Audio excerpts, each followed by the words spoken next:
Bab 181 Su Shihan menggambar Qin Lang dan melihat rahasia Su Shihan di studio. Pukul 9.50 keesokan paginya, para pemasang tiba dengan membawa mesin cuci dan lemari desinfeksi. Para pekerja memasang peralatan di ruang cuci dan dapur sementara Su Shihan dan Fang Yaxian duduk di ruang tamu menonton TV.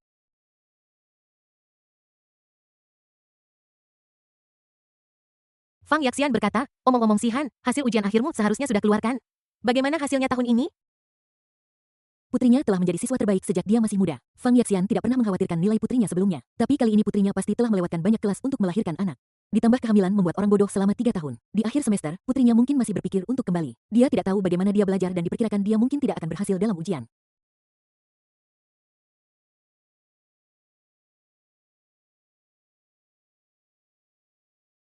Setelah mendengar apa yang dikatakan ibunya, Su Shihan mengetuk kepalanya dan berkata, aku lupa.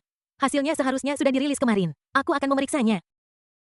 Su Shihan berkata sambil pergi ke kamar tidur kedua untuk memanggil Qin Lang lalu pergi ke ruang kerja untuk mengambil laptopnya, masuk ke situs web resmi sekolah, memasukkan ide siswa dan kata sandinya, dan memeriksa hasil ujian akhirnya.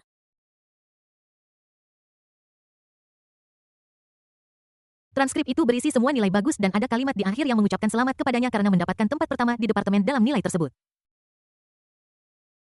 Su Shihan tersenyum puas, menoleh ke Qin Lang dan berkata, Qin Lang, kemarilah dan periksa hasilmu juga. Qin Lang duduk, membuka situs web resmi Zonghai Jianqiao Colege dan memasukkan ide siswanya untuk memeriksa nilainya. Su Shihan duduk di sebelah Qin Lang sambil menunggu hasil keluar di halaman web. Su Shihan bahkan lebih gugup daripada Qin Lang. Dia takut kehamilan dan persalinannya akan menunda studi Qin Lang dan menyebabkan dia gagal dalam ujian. Ketika hasilnya keluar, mereka berdua sangat puas. Qin Lang mendapat nilai sempurna dalam mikroekonomi dan nilai mata pelajaran lainnya semuanya di atas 90. Qin Lang belum pernah mencapai hasil ini sebelumnya. Ada peringkat di bawah dan dia adalah yang pertama di kelas. Ingatkan dia bahwa dia bisa mengajukan beasiswa kelas 1. Adapun Su Shihan sebagai yang pertama di jurusan, dia bisa langsung mendapatkan beasiswa nasional. Qin Lang hebat, kamu mendapat juara pertama, kata Su Shihan dengan gembira. Qin Lang menatapnya dan tersenyum berkata, Shihanku adalah tutor yang baik. Fang Yaxian baru saja tiba di ruang belajar dan melihat ekspresi mereka. Dia bertanya, bagaimana hasil ujianmu? Su Shihan mendongak dan berkata dengan gembira, Bu, Qin Lang dan aku sama-sama berhasil dengan baik dalam ujian. Aku peringkat pertama di jurusan dan Qin Lang peringkat pertama di kelas. Fang Yaxian tampak terkejut. Putriku dan Qin Lang harus mengurus 3 bayi baru-baru ini dan putriku baru saja melahirkan 2 bulan lalu. Qin Lang merawatnya di pusat perawatan pasca persalinan dan rumah sakit selama lebih dari sebulan. Bagaimana bisa mereka berdua mendapatkan nilai tinggi? Dia sedikit skeptis dan berkata, benarkah? Kamu tidak bisa berbohong pada... Su Shihan tahu bahwa dia tidak percaya jadi dia dengan sederhana menyerahkan buku catatan itu untuk menunjukkan transkripnya sendiri dan kemudian menunjukkan transkrip Qin Lang. Ketika Fang Yaxian melihat bahwa itu seperti yang dikatakan putrinya, dia merasa lega. Su Shihan menatap ibunya sambil tersenyum dengan sedikit kebanggaan di matanya. Ibu, aku tidak berbohong padamu kan? Qin Lang dan aku sama-sama memiliki nilai bagus.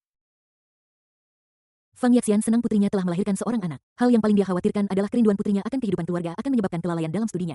Tapi sekarang tampaknya ini tidak perlu dikhawatirkan karena kinerja akademik putrinya masih sebaik sebelumnya.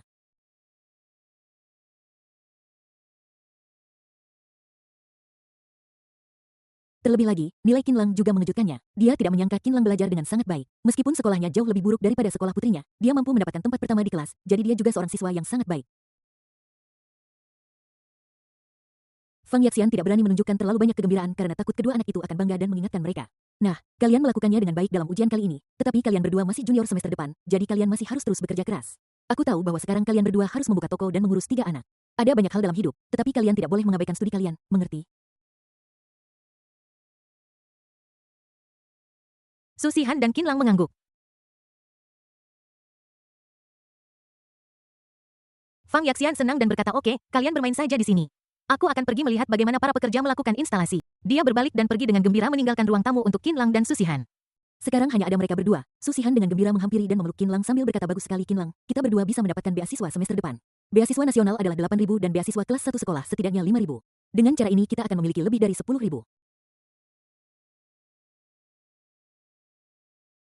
Qin Lang melingkarkan lengannya di pinggangnya dengan senyum di wajahnya. 10.000 yuan ini bukan apa-apa baginya, tetapi melihat ekspresi Su Shihan yang mencintai uang, dia merasa sangat bahagia. Terlebih lagi, ini adalah pertama kalinya dia menerima beasiswa perguruan tinggi, yang memang merupakan sesuatu yang membahagiakan. Benar saja, dengan bantuan seorang istri yang merupakan seorang siswa top, nilai saya juga meningkat. Setelah makan siang, ketiga anak kecil itu tidur siang, Su Shihan mengedipkan mata pada Qin Lang dan menariknya ke lantai 11. Apa yang kamu lakukan di sini? Qin Lang bertanya. Biarkan aku menunjukkan studionku, Qin Lang. Aku ingin melukis potret dirimu. Karena ada seorang pengasuh dan ibunya di rumah, Su Xihan, sang ibu, merasa jauh lebih santai. Ketika dia punya waktu luang, dia punya banyak hal untuk dipikirkan.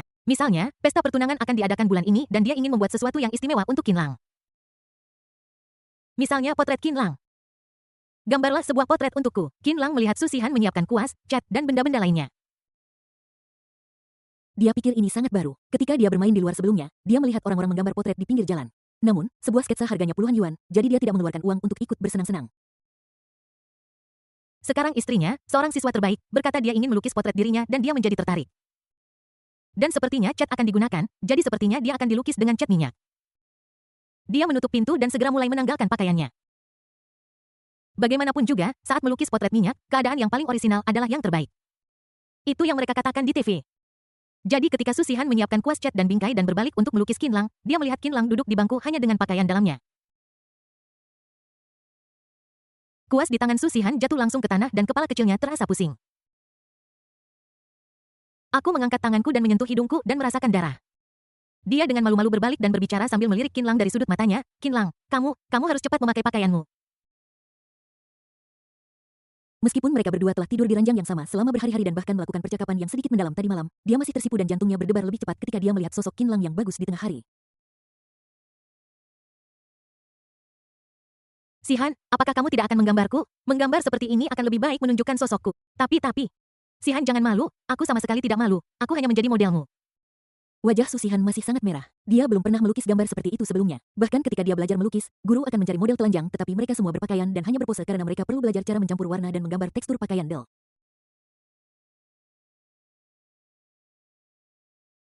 Tapi dia tahu bahwa banyak orang yang belajar melukis memiliki model seperti itu. Memikirkan hal ini, dia takut Qin Lang akan salah paham padanya. Dia berbalik dan ingin menjelaskan kepada Qin Lang, tetapi kemudian dia melihat perut six-pack tanpa baju dan Qin Lang yang kuat. Dia merasa seolah-olah dia menerima kejutan listrik. Dia dengan cepat berbalik, tidak berani menatap langsung ke Qin Lang. Dia menggigit bibirnya dan menjelaskan, Qin Lang, aku belum pernah melukis model seperti ini ketika aku belajar melukis.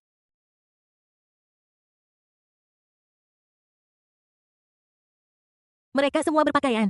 Qin Lang melihat penampilannya yang malu-malu dan berkata sambil tersenyum, itu sempurna, kamu bisa menggunakan aku untuk melatih tulisanmu sekarang.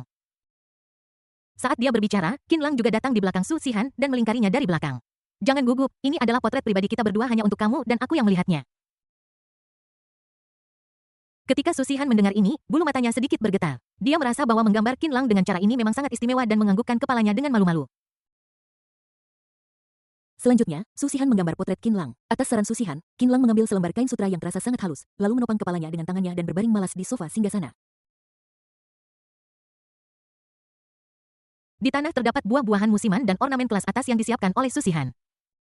Ketika Su Xihan baru mulai melukis, wajah kecilnya kemerahan dan matahari sore yang bersinar melalui jendela membuatnya tampak sangat cantik. Qin Lang dengan murah hati mengagumi kecantikan istrinya. Xihan, ketika kamu menggambarku, apakah kamu memiliki gambar diriku di benakmu? Apakah sama seperti menjiplakku dengan tanganmu? Qin Lang, jangan bicara. Kenapa? Berbicara akan merusak inspirasiku. Dia pasti tidak akan mengatakan itu. Begitu Qin Lang berbicara, itu akan membuatnya berhenti melukis dan mulai memikirkan hal-hal acak. Xihan, lain kali ketika aku menggambar untukmu, kamu bisa mengatakan apapun yang kamu inginkan, kata Qin Lang sambil tersenyum. Wajah Su Xihan menjadi lebih merah. Apakah maksudnya lain kali dia menggambar untuknya, dia akan melakukan hal yang sama seperti dia? Itu. Aku sangat menyesal. Tapi bisakah Qin Lang benar-benar menggambarnya? Selanjutnya, Qin Lang berhenti menggoda istrinya yang pemalu. Jika tidak, istrinya harus menundukkan kepalanya ke kotak cat. Bagaimana dia bisa melukisnya? Lucunya si kecil. Su Xihan sedang menggambar ketika ponselnya berdering. Itu adalah Fang Yaxian yang menelepon untuk memberitahunya bahwa bayinya sudah bangun. Su Xihan meminta Qin Lang untuk menunggunya di sini sebentar. Dia naik ke atas untuk memeriksa bayi-bayinya untuk melihat apakah mereka lapar dan kemudian turun untuk terus menggambarnya. Oke, Qin Lang langsung setuju. Su Xihan naik ke kamar tidur. Ketiga anak kecil itu sudah bangun. Setelah tidur siang, mereka sangat lapar dan menangis. Ketika melihat Su Xihan, mereka menangis lebih keras lagi. Su Xihan mengangkat Kexin yang menangis paling keras dan memberinya makan terlebih dahulu, lalu menenangkan ketiga bayi itu. Suan, Yutong, Kexin, jangan menangis, ibu di sini. Aku akan segera memberimu makan nenek. Fang Yaxian pergi mengambil botol untuk membuat susu formula untuk bayi-bayi itu. Setelah memberi makan ketiga bayi satu persatu dan mengganti popok mereka setengah jam kemudian, ketiga anak kecil itu akhirnya tenang.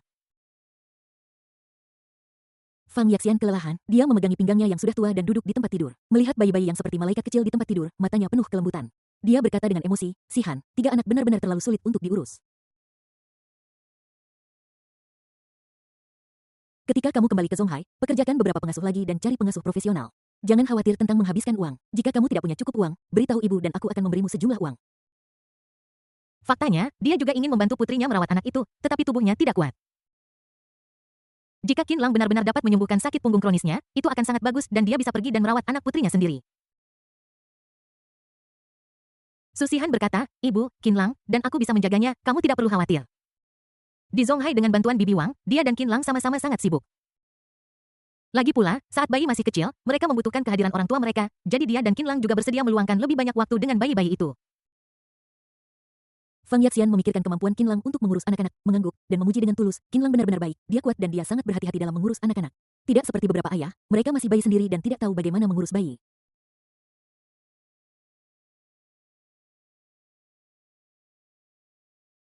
Ketika Su Sihan melihat ibunya memuji Qin Lang, alisnya melengkung dan dia tersenyum lembut. Ibunya akhirnya tahu betapa baiknya Qin Lang. Fang Yaxian memikirkan sesuatu. "Si Han, kamu akan pergi ke rumah Qin Lang dalam beberapa hari. Besok aku akan membawamu ke rumah sakit untuk pemeriksaan fisik untuk melihat bagaimana masalah di vertikulum insisi uterus pulih, serta pemulihan pasca persalinanmu. Bagaimanapun, operasi caesar adalah operasi besar, jadi kamu harus memperhatikan pemulihanmu setelah operasi."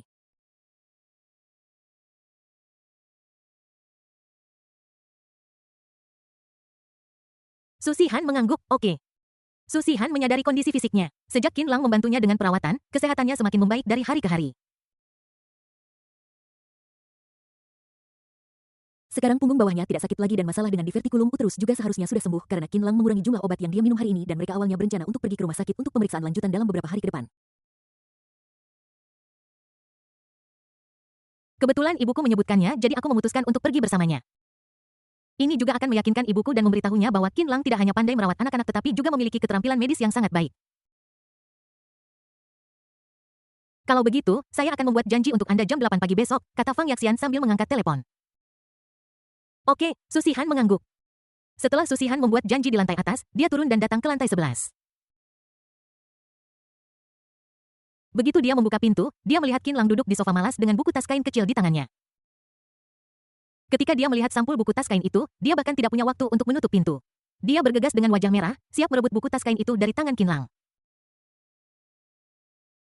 Namun, kekuatannya jauh lebih rendah dari Qin Lang, jadi dia tidak terburu-buru untuk merebutnya. Sebaliknya, dia bertemu dengan sepasang mata hitam Qin Lang yang tersenyum. "Si Han, aku tidak menyangka bahwa kamu yang begitu menyendiri sebenarnya suka membaca buku seperti itu."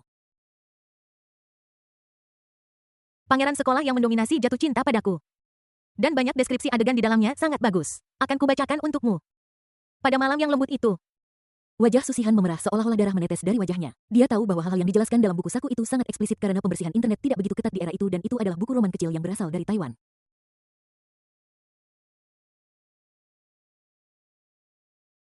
para penulis menulis dengan cara yang sangat terbuka. Bagi para remaja ini, terutama dia setelah one night stand-nya dengan Qin Lang, mereka sangat suka membaca novel roman semacam itu. Saya telah mengumpulkan beberapa salinan. Namun, dia telah menyimpannya di dasar kotaknya dan entah bagaimana semuanya berakhir di tangan Qin Lang. Qin Lang berhenti membaca dan kembalikan buku itu padaku. Su Sihan dengan wajah memerah mencoba merebut buku roman itu dari tangan Su Chen. Saat mereka berdua berinteraksi satu sama lain, Qin Lang menggoda Su Sihan dengan sengaja. Su Sihan menggunakan terlalu banyak tenaga dan dengan suara gedebuk, sofa tempat Qin Lang duduk terjungkal. Kedua pria itu jatuh ke tanah. Su Sihan hanya menekan Qin Lang. Pada saat ini Qin Lang hanya ditutupi dengan satin merah halus. Suasana berubah tiba-tiba. Qin Lang dengan santai memeluk pinggang ramping Su Sihan dan berkata dengan suara rendah, "Sihan, kamu terlihat sangat imut seperti ini, aku ingin menciummu." Sebelum Su Sihan sadar, bagian belakang kepalanya ditarik dan Qin Lang menciumnya. Bab 182 mencium istriku ketahuan oleh ayah mertuaku. Di sisi lain, Su Yongsheng pulang setelah pulang kerja. Hari ini, seorang rekanan perusahaan memberinya joran pancing yang bagus. Setelah pulang kerja, dia membawa joran pancing itu ke lantai 11 dengan penuh minat. Dia berencana untuk meletakkan joran pancing ini di gudang dan menggunakannya saat dia pergi memancing di laut lain waktu. Kemudian dia bisa menggunakan metode yang disebutkan Qin Lang dan mungkin dia bisa menangkap ikan besar. Su Yongsheng datang ke lantai 11 dengan semangat tinggi. Begitu dia masuk, dia menemukan bahwa pintu studio putrinya sedikit terbuka. Dan ketika dia masuk tadi, dia mendengar suara keras dari studio seperti suara sesuatu yang jatuh.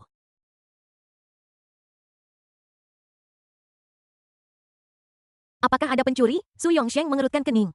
Dia segera mengambil pancing dan berjalan ke pintu studio selangkah demi selangkah. Kemudian dia dengan lembut mendorong pintu yang tidak tertutup rapat dan hendak memukul pencuri dengan pancing.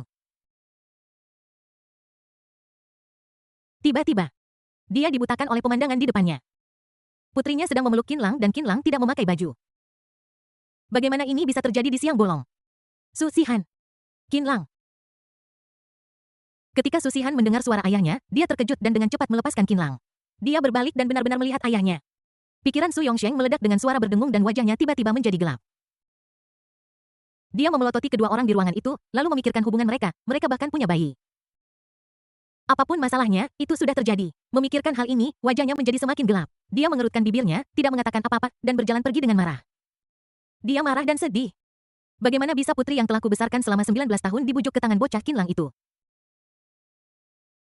Dia meletakkan pancing di ruang peralatan memancingnya sambil di sisi Qin Lang, Su Shihan tersipu malu hingga ingin mencari lubang di tanah untuk bersembunyi. Qin Lang menepuk bahunya dan berkata, Shihan, kita sudah melahirkan bayi kita, jangan malu. Su Shihan dengan cepat bangkit dari Qin Lang, wajahnya sangat merah sehingga dia tidak bisa menghadapi siapapun. Dia menggigit bibirnya dan berkata, cepat dan pakai pakaianmu. Dia menyesal lupa menutup dan mengunci pintu ketika dia masuk tadi. Apa yang terjadi barusan sebenarnya dilihat oleh ayahku sendiri. Qin Lang tersenyum dan bangkit lalu mengenakan pakaiannya, kemudian dia menghibur Su Shihan membuat wajahnya tidak terlalu merah dan membawanya keluar dari kamar. Setelah meninggalkan kamar, dia kebetulan bertemu dengan Su Yongsheng yang keluar dari ruang peralatan memancing. Paman, Anda salah paham tentang saya dan Shihan tadi. Saya sedang menjadi model untuk Shihan dan dia sedang menggambar saya, jelas Qin Lang. Su Yongsheng menatap Qin Lang terutama pada senyum di wajah Qin Lang dan merasa bahwa Qin Lang sedang memprovokasi dia sebagai ayah mertuanya. Salah paham. Menjadi model. Menggambar. Apa menurutmu dia anak kecil berumur 3 tahun? Dia juga seorang pria. Saat membuat model lukisan, apakah kalian akan berpelukan? Apakah kalian akan membuli dia karena dia sudah tua dan hanya berhubungan seks dengan istrinya sebulan sekali? Apakah menurutmu dia orang suci? Su Yongsheng mendengus keras pada Qin Lang lalu menatap Su Shihan yang bersandar di pelukan Qin Lang dengan kepala tertunduk seperti burung unta, tidak berani menatapnya. Saya ingin menasihati putri saya, tetapi ketika saya melihat ekspresi sedihnya, saya tidak bisa mengatakan apa-apa. Pada akhirnya, saya hanya bisa berkata ingat untuk menutup pintu lain kali. Apalagi yang bisa saya lakukan? Bayinya sudah lahir, apakah dia masih bisa melarang mereka berciuman? Melarang mereka bermain permainan pasangan? Aku merasa sangat sedih. Setelah mengatakan ini, Su Yongsheng sama sekali tidak ingin melihat Qin Lang dan putrinya yang begitu menyayangi Qin Lang. Dia berbalik dan pergi dengan marah. Setelah Su Yongsheng pergi, Qin Lang menepuk bahu Su Shihan, tersenyum lembut dan berkata, Shihan, apakah menurutmu ini sangat mirip dengan alur cerita di novel yang kamu baca? Para protagonis pria dan wanita tertangkap berciuman oleh orang tua mereka. Su Shihan menundukkan kepalanya lebih rendah lagi. Shihan, jangan malu, ini memang hanya kesalahpahaman. Kami benar-benar tidak melakukan hal-hal tingkat terlarang seperti di novel. Kami hanya berciuman seperti pasangan. Jadilah baik, tidak apa-apa. Su Shihan mendongak, wajah kecilnya yang memerah tampak seperti apel matang yang sangat cantik. Qin Lang akhirnya mengerti mengapa anak laki-laki suka menggoda anak perempuan sampai mereka marah. Karena perempuan adalah spesies yang ajaib, mereka sangat lucu, tidak peduli kapan mereka marah atau malu. Terutama istrinya yang merupakan siswi terbaik dan gadis kampus yang cantik, bahkan lebih tak tertahankan saat dia malu. Dia menundukkan kepalanya dan mengecup keningnya sekali lagi lalu memeluknya dan berkata dengan nada menenangkan, jadilah anak baik, tidak apa-apa, kita harus belajar untuk terbiasa dengan orang lain yang melihat kita menunjukkan kasih sayang kita. Qin Lang, halaman berapa dari novel yang sedang kamu baca tadi? Su Shihan berbicara, tetapi pertanyaan yang dia ajukan membuat Qin Lang tertegun sejenak. Qin Lang tertegun sejenak lalu tertawa pelan, Shihan, kamu masih memikirkan tentang ini? Aku sudah membaca halaman kedua dari terakhir. Aku sudah menonton semua yang seharusnya aku tonton dan aku juga sudah menonton semua yang seharusnya tidak aku tonton. Apakah kamu ingin berbicara denganku tentang plot spesifiknya? Kalau begitu, kita akan melakukannya seperti ujian akhir. Kamu bertanya dan aku menjawabnya. Su Shihan dengan malu-malu memeluk Qin Lang, menyembunyikan wajah kecilnya di bahunya dan berkata dengan suara selembut nyamuk, jangan katakan, jangan sebutkan lagi di masa depan.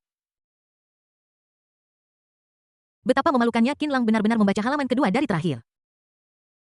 Kamu benar-benar telah melihat semua yang seharusnya kamu lihat dan kamu juga telah melihat semua yang seharusnya tidak kamu lihat. Berpikir bahwa Qin Lang telah membaca novel roman yang sama seperti yang dia lakukan dan itu agak erotis, wajahnya memerah. Adegan dia dan Qin Lang berciuman barusan muncul lagi di benaknya. Itu agak terlalu dibuat-buat. Lain kali dia harus mendengarkan nasihat ayahnya dan menutup pintu. Bukan hanya menutupnya tetapi dia juga harus menguncinya. Dengan begini tidak akan ada yang datang dan mengganggu mereka di tengah jalan dan merusak suasana mereka. Qin Lang terkekeh dan memeluk Su Shihan dan berkata, baiklah, jangan bicarakan itu. Istriku sangat pemalu, jika aku terus menyebutkannya, kurasa dia tidak akan berani keluar kamar. Setelah beberapa menit, Qin Lang dengan lembut menarik Su Xihan menjauh. Melihat raut wajahnya sudah kembali normal, dia berkata, "Xihan, ayahmu sudah kembali. Seharusnya hampir waktunya makan malam. Ayo naik ke atas." Su Xihan mengangguk dan keduanya berjalan keluar bersama. Dalam perjalanan kembali, Su Xihan berbicara tentang apa yang telah dia diskusikan dengan ibunya di sore hari. "Qin Lang, ibuku bilang dia akan membawaku ke rumah sakit untuk pemeriksaan lanjutan besok. Janjinya jam 8 pagi besok." Qin Lang mendengar ini dan mengangguk, "Oke, aku juga akan membawamu ke rumah sakit untuk pemeriksaan lanjutan karena bibi membawamu ke sana, itu bagus." Di lantai 12, Su Yongsheng mendorong pintu hingga terbuka dan masuk. Dia menggunakan banyak tenaga untuk menutup pintu dan wajahnya menjadi hitam. Fang Yaxian menghampiri dan bertanya dengan khawatir, "Ada apa, Lao Su? Apakah ada masalah dengan perusahaan?" Su Yongsheng mendengus dan berkata, perusahaannya baik-baik saja, hanya putrimu yang tidak." Ah, Fang Yaxian bingung. Sebelum Su Yongsheng sempat menjelaskan, ponselnya berdering. Itu adalah Dr. Fang yang menelepon. Pagi harinya, dia memberikan sisa obat Tiongkok yang Qin Lang siapkan untuk Fang Yaxian tadi malam kepada Dr. Fang, memintanya untuk memverifikasi apakah resep itu dapat diandalkan.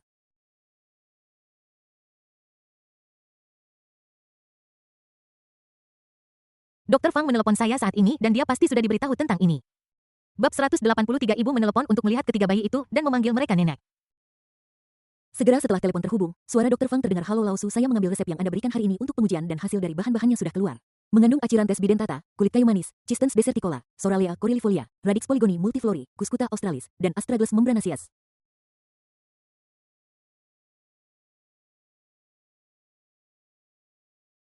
Su Yongsheng benar-benar bingung setelah mendengar sederet nama obat Tiongkok. Dia berkata, "Dr. Fang, saya juga tidak mengerti ini. Resep ini digunakan untuk apa? Bisakah Anda memberitahu?" Dr. Fang berkata, "Dari perspektif herba ini, mereka terutama digunakan untuk menghilangkan dingin, menghilangkan stasis darah, mengendurkan otot, dan mengaktifkan sirkulasi darah. Tetapi formulanya agak rumit dan saya tidak yakin akan kegunaan spesifiknya."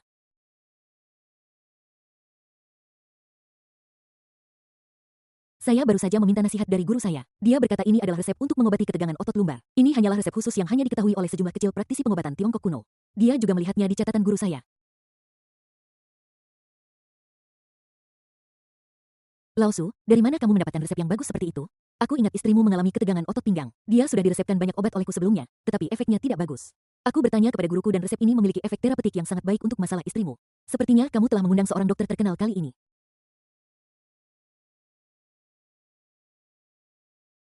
Semakin Su Yongsheng mendengarkan kata-kata ini, semakin terkejut dia, namun dia masih merasa sedikit sulit untuk mempercayainya.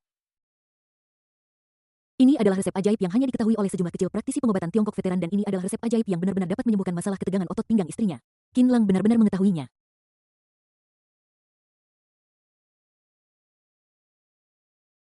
Apakah keterampilan pengobatan Tiongkok Qin Lang benar-benar sehebat itu?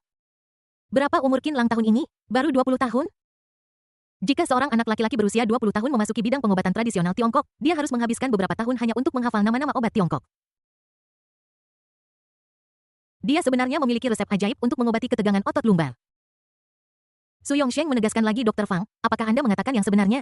Anda tidak berbohong kepada saya, kan?" Dr. Fang mengira dia terlalu senang dan menegaskan sambil tersenyum, "Saya tidak berbohong kepada Anda. Selamat Lao Su, Anda telah membawa istri Anda untuk menemui banyak dokter untuk ketegangan otot lumbar selama bertahun-tahun tetapi belum ada efek yang signifikan. Namun kali ini Anda seharusnya menemukan yang tepat. Jika Anda minum obat sesuai dengan ini, sakit punggung istri Anda pasti akan sembuh total."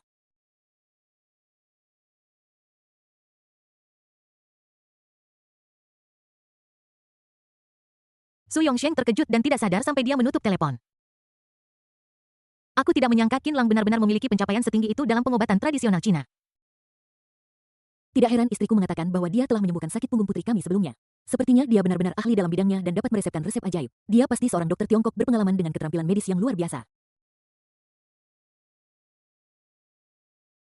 Ekspresi Su Yongsheng sedikit mereda. Dia sangat senang membayangkan bahwa penyakit lama yang telah menghantui istrinya selama lebih dari 10 tahun dapat disembuhkan. Selama bertahun-tahun, dia membawa Fang Yaxian menemui banyak dokter untuk sakit punggungnya. Dia mencoba pengobatan Tiongkok dan Barat, tetapi mereka hanya bisa meredakan rasa sakit tetapi tidak menyembuhkannya. Rasa sakit itu akan kambuh setiap kali dia lelah. Dia tidak tega melihat istrinya menderita, jadi ada begitu banyak pelayan di rumah. Namun, sembuh total tentu saja lebih baik daripada berhati-hati untuk menghindari kelelahan. Fang Yaxian baru berusia 44 tahun sekarang dan dia masih memiliki umur yang panjang di depannya. Hanya ketika dia dalam kesehatan yang baik dia bisa hidup lebih nyaman. Su Yongsheng merasa lebih baik dan dia tidak bisa tidak memikirkan Qin Lang. Qin Lang seorang pemuda berusia 20 tahun tahu banyak. Dia memiliki keterampilan mengukir, bisa memancing, memasak, bermain catur, dan memperbaiki mobil, bahkan pandai dalam pengobatan tradisional Tiongkok. Ketika dia berpikir bahwa pria ini adalah menantunya, Su Yongsheng merasa sangat bangga dan senyum muncul di wajahnya. Adapun adegan di mana Qin Lang dan putrinya berpelukan dan berciuman di lantai 11 tadi, dia secara otomatis mengabaikannya. Saya pikir itu seharusnya sama seperti apa yang dikatakan Qin Lang, seharusnya itu sebuah kesalahpahaman. Memikirkan hal ini, suasana hatinya membaik kembali. Setelah meletakkan telepon dan pergi ke ruang tamu, Fang Yaxian melihat ekspresinya berubah secepat operasi cuan dan bertanya, ada apa denganmu? Apa kau baru saja bilang putrimu membuatmu marah?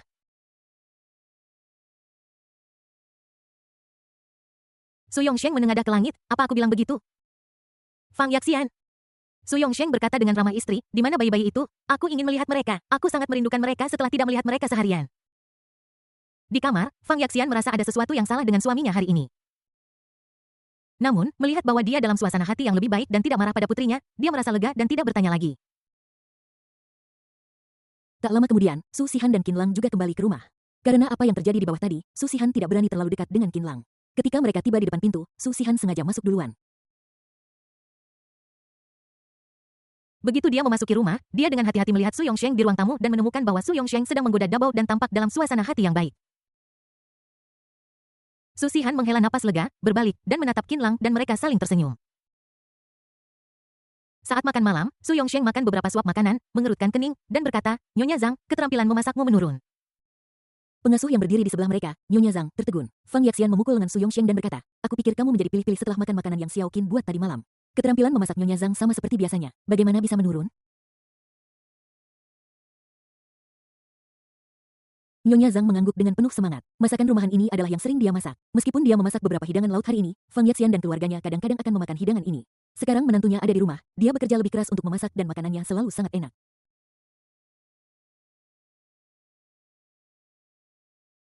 Tidak ada regresi. Bahkan dapat dikatakan bahwa telah ada beberapa kemajuan. Su Yongsheng mengerutkan bibirnya dan tidak berkata apa-apa lagi. Su Sihan menundukkan kepalanya dan menatap Qin Lang sambil tersenyum meskipun ayahnya tidak mengatakan apapun, dia merasa bahwa kesan ayahnya tentang Qin Lang telah berubah. Setidaknya mereka secara tidak langsung akan memuji makanan lezat yang dimasak Qin Lang. Qin Lang tersenyum dan meremas tangannya yang berada di bawah meja. Su Yongsheng kebetulan melihat putrinya berpegangan tangan dengan Qin Lang di bawah meja. Dia menyipitkan matanya lalu membuang muka, kemudian menatap Qin Lang dan berkata, Qin Lang, aku dengar dari Sihan bahwa kamu akan kembali ke kota Sao pada tanggal 14 bulan ini dan orang tuamu berencana mengadakan pesta pertunangan untuk kalian berdua serta pesta 100 hari untuk bayi-bayi itu.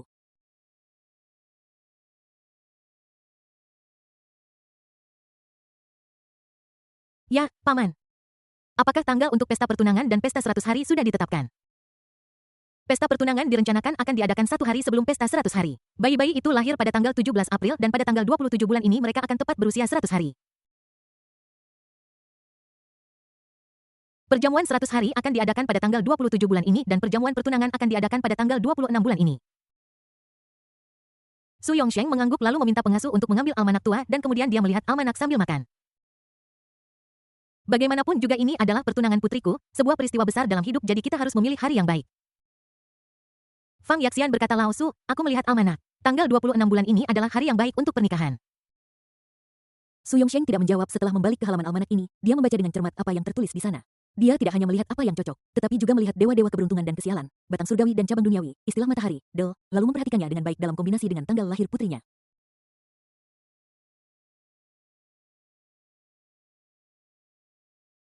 Setelah makan malam, Su Yongsheng kembali ke kamarnya untuk mempelajari hal ini. Fang Yaxian minum obat Tiongkok sementara Qin Lang dan Su Sihan mendorong bayi-bayi itu ke dalam kamar, lalu meletakkan mereka di tempat tidur dan bermain dengan mereka. Su Sihan mengambil beberapa buku tentang pelatihan pelacakan dan memberi mereka beberapa latihan. Ding-ding ponsel Qin Lang berdering. Ketika dia mengeluarkannya, dia melihat bahwa itu adalah panggilan video dari ibunya. Sihan, ibuku meneleponku lewat video. Dia mungkin ingin melihat bayi-bayi itu. Semalam sudah terlalu larut jadi ayah dan ibu Qin tidak menelepon Qin Lang untuk melihat cucu-cucunya. Saat ini berpikir bahwa Qin Lang seharusnya tidak sibuk, pasangan tua itu berdiskusi dan meneleponnya lewat video. Oke, kamu jawab saja. Su Sihan yang sudah bertemu calon ibu mertuanya sekarang sedikit lebih berani dan tidak gugup seperti pertama kali. Sebaliknya, dia mengangkat anak tertua yang hampir bermain di tepi tempat tidur dan membawanya untuk bermain dengan anak kedua dan ketiga. Dengan cara ini, ketika mereka melakukan panggilan video, kakek nenek mereka dapat melihat ketiga anak kecil itu sekaligus. Untuk mencegah bayi jatuh dari tempat tidur, dia memasang pagar pengaman anti jatuh yang lembut di 3 sisi tempat tidur. Karena 3 bayi dapat dengan mudah jatuh dari tempat tidur ketika mereka bermain di atasnya, untuk menghindari dirinya sendiri secara tidak sengaja menyebabkan bayi lain jatuh dari tempat tidur, Su Sihan secara khusus meminta pengasuh untuk membeli benda ini. Kalau begitu, biarkan mereka memasang. Dengan cara ini bayi tidak perlu khawatir jatuh dari tempat tidur saat bermain di tempat tidur. Sangat berbahaya dan serius bagi bayi untuk jatuh dari tempat tidur, bahkan jika lantai dilapisi dengan lantai kayu dan karpet di atas lantai kayu. Itu tetap sangat berbahaya, sangat mungkin bayi yang jatuh di atas karpet akan menderita perkembangan otak yang lambat atau bahkan demensia.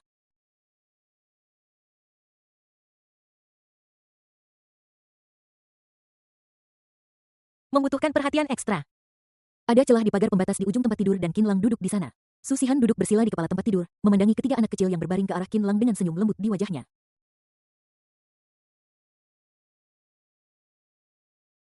Ketika Qin Lang hendak menjawab video itu, Su Xihan tiba-tiba memikirkan sesuatu dan berkata, Qin Lang, jangan mengambil fotoku nanti, aku malu. Oke, Qin Lang mengangguk sambil tersenyum, apakah kamu siap? Kemudian Su Xihan berkata kepada ketiga bayi itu, Suan Yutong Keksin nenek memanggilmu melalui video panggil kakek dan nenek nanti. Qin Lang menjawab panggilan video lalu membungkuk dan mengambil gambar ketiga bayi itu. Begitu video terhubung, Qin Lang mengklik kamera belakang sehingga ayah dan ibu Qin di seberang telepon dapat melihat ketiga anak kecil yang terbaring di tempat tidur sekilas. Ini benar-benar mengejutkan ayah dan ibu Qin. Lang, apakah ini bayi-bayi yang kulihat? Keksin, apakah yang sedang asyik mengisap jari itu Keksin kita?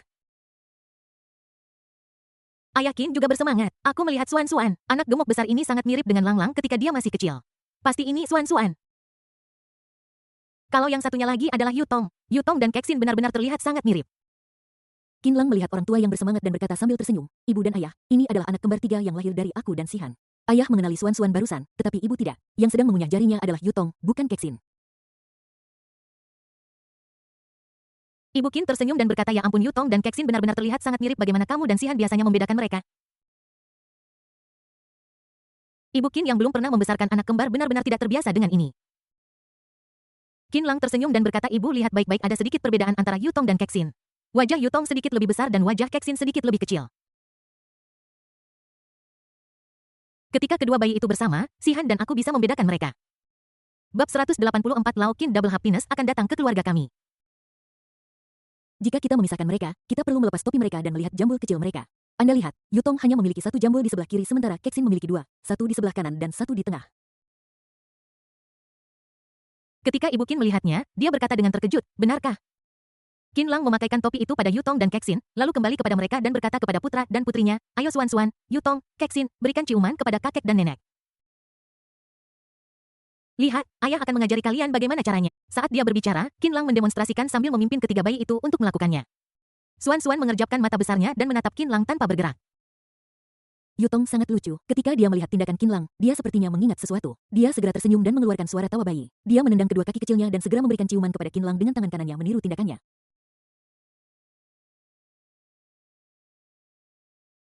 Namun, ciuman itu terbang ke Qin Lang, bukan ke ayah dan ibu Qin di video karena mata anak kecil itu tertuju pada Qin Lang. Meskipun ayah dan ibu Qin tidak menerima ciuman terbang, mereka berdua tersenyum bahagia. Yutong sangat lucu. Seolah mendengar seseorang memuji Yutong, Keksin yang awalnya hanya melihat Qin Lang mulai menendang-nendang kakinya dengan semangat dan tangan kecilnya mulai bergerak. Setelah mempelajarinya beberapa kali, dia akhirnya mengirim ciuman. Awalnya dia akan mengirimkannya ke Qin Lang, tetapi anak kecil itu melambaikan tangannya dan mengirimkannya ke ayah dan ibu Qin di video. Tidakkah kamu melihat ada tiga bayi super imut? Mungkinkah pria tampan ini adalah ayah mereka? Meskipun orang luar tidak